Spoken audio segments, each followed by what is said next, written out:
just remember, Persians, drunken charioteering is a serious problem. You may say, but King Xerxes, I would never charioteer drunk. But trust me, you get a few goblets of wine in you and you may start singing a very different song. It'll be okay, I'm just going a couple of blocks. Then the next thing you know, you're picking pig parts out of your grill because you plowed through some poor family's farm on your way home. Well, just last year alone, drunken charioteering claimed 1,100 lives. What? Oh, it's 110, not 1,100? That does make more sense. Sorry.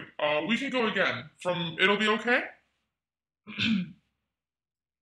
It'll be okay. I'm just going a couple of blocks.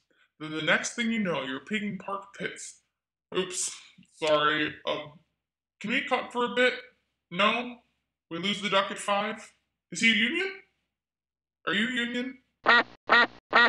Okay. Just give me a second. I have a lot on my mind. Did you guys hear about the whole Haman thing? What? Oh, we hanged him. It's kind of a long story. A couple weeks ago, Haman came to me and was like, the Jews. Have you ever thought about the Jews? I mean, really thought about them? Do we need them? I don't think so. Besides, there's always the chance they could rebel. Haman and I are pretty tight. So I was like, fine. Do what you gotta do. What? I'm the king. I've got to make tons of tough decisions. It wasn't one of my proudest moments. Anyhow, at the time, I didn't think any more of it. Then my smoking hot wife, Esther. You guys know Esther, right? Isn't she a babe? Anyhow, out of nowhere, she comes to see me.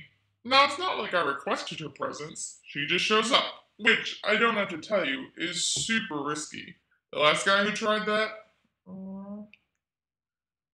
Right. We lose the duck at 5. Sorry. I'll cut to the chase. Luckily for Esther, I was feeling generous, and I decided not to behead my wife. It turns out, all she wanted was to invite me to a banquet, and Haman too, which I thought was weird, but she had the guts to see me without an invitation, so what was I going to do? We'll forget about that for a minute.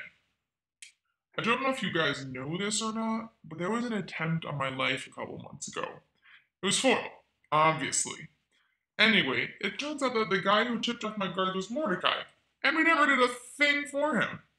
So I had Haman parade Mordecai around town, which let me tell you, Haman did not enjoy. Which tipped me off that maybe Haman's reason for getting rid of the Jews might not be entirely political. What? Okay, back to the banquet.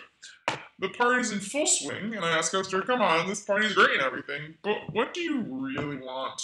And I promised her up to half the kingdom. Ready for the bombshell? Esther is Jewish, and her request was that I spare the lives of all the Jews in Persia. Easy decision. Consider it done, I told her, because all I could really think about was how I was going to kill Haman. Not only did he know my queen was a Jew, but just because he hated Mordecai, he was willing to see an entire people group burn. Not exactly the kind of right-hand man material I thought he was, so he hanged him. On his own gallows, actually. Seems he was really looking forward to killing Mordecai, so he built one in his backyard. Who does that? Anyway, it's been a crazy couple of weeks, all because Esther had the guts to do what was right, even though it meant risking her life. So I gave Esther Haman's estate to reward for outing that snake. I knew she wasn't just a pretty face, and I outed Mordecai too. What time is it? 4:55? Great, okay, I'll just do the tagline. You guys can edit something together. Alright, so remember, Persians, if you're going to be out drinking, designate a charioteer, because duck. Alright, I think we got it.